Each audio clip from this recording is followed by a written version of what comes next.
بله نها هر هفته ناوی کش آلی سر و کمار سوریه و هاتن راگ هاندن دناو و هر هفته ناوان دا دو کرد هبون ناوی کمین دکتور عبدالحکیم بشار بکوان دام اوفیسا سیاسیه بدکسیه و ناوی دواجی برز مصطفى عبده بو ام دخوازن یکسر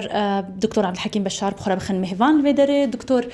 پیروز به در باسپونا واج بو انجمنا گلیا سوریه هیوی کردا گلک بون کو گرک رژیا کردا گلک بیت نوا پارلمانا سوریه دا لبله تنه 11 ناو تواهی نافچین کردی بون گلو کومنتا و چه سرویه که بله گاوک باشه نه بس یعنی کامل یعنی گر رجع مزیدی ده و زدی ده بحثا بازابا لی جاره کمینه کو بیرنگ کی پوزیتیو سروکی کمار لسر کردان سکنه وک مرسومی سیزده وک در واسمونا چند خلق کرد برلمان بناوی انجمانه یعنی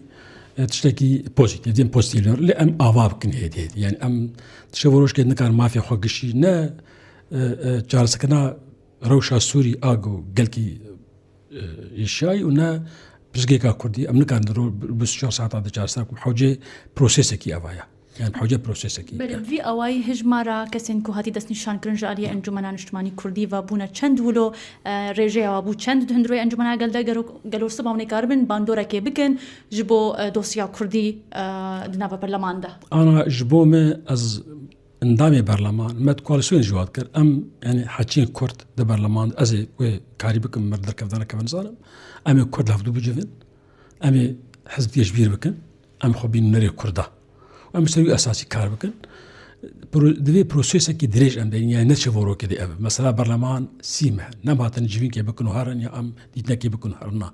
پروسیس کی دوی ام پروسیس خب سرخین جبوینا دوی یکامین جار ام لروشا سوی توایب نرن او قوانین كافن وخراب وتعديل خير سوي كم حاله كراجني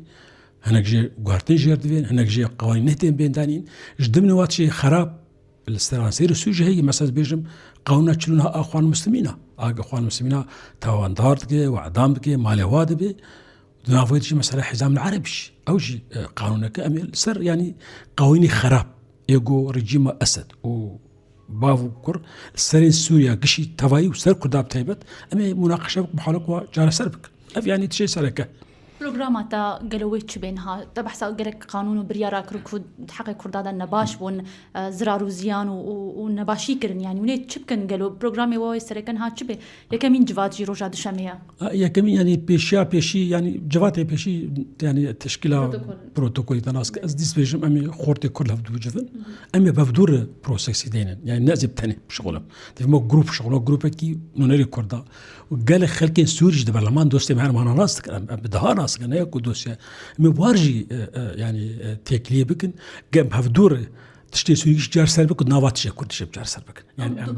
ام بدسي خو بالتاني ده يازنا فرنكات شي كرد جار سربك من افيك كربا برس كربانا بيجي دوستي واج در في كرداجي هنا قالوا الصبح هجر وتشتك بشنيار كروا بريارا وخصون بدن قالوا يازدكس بس بنكو دنك داني بكن يامجي وني تشاو بكن في اواي جبروي دفي ام قالك عجرنك حتى ام دوستا خوشك افا بكن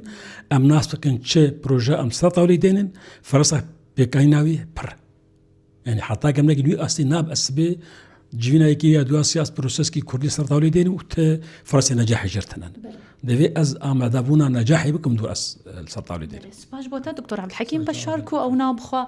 بو اندامه برلمان سوریه کو ایرو جالیه سرکومار سوریه و هات راگ هاندن کو اوجی تبلی هفته ناوی کو نها ایرو هات راگ هاندن اوجی تبلی دصد وده نواد بن کو روجا دشنبه یکمین جواتا انجمنا گلیا سوریه و ته دس به بکن سوندا خو بخون او دس به بکن بکار خو سر نظام خوای هندرینی کو سیستم خوای هندرینی کو گردای انجمنا گلا دا کو دس به بکن بجوات خو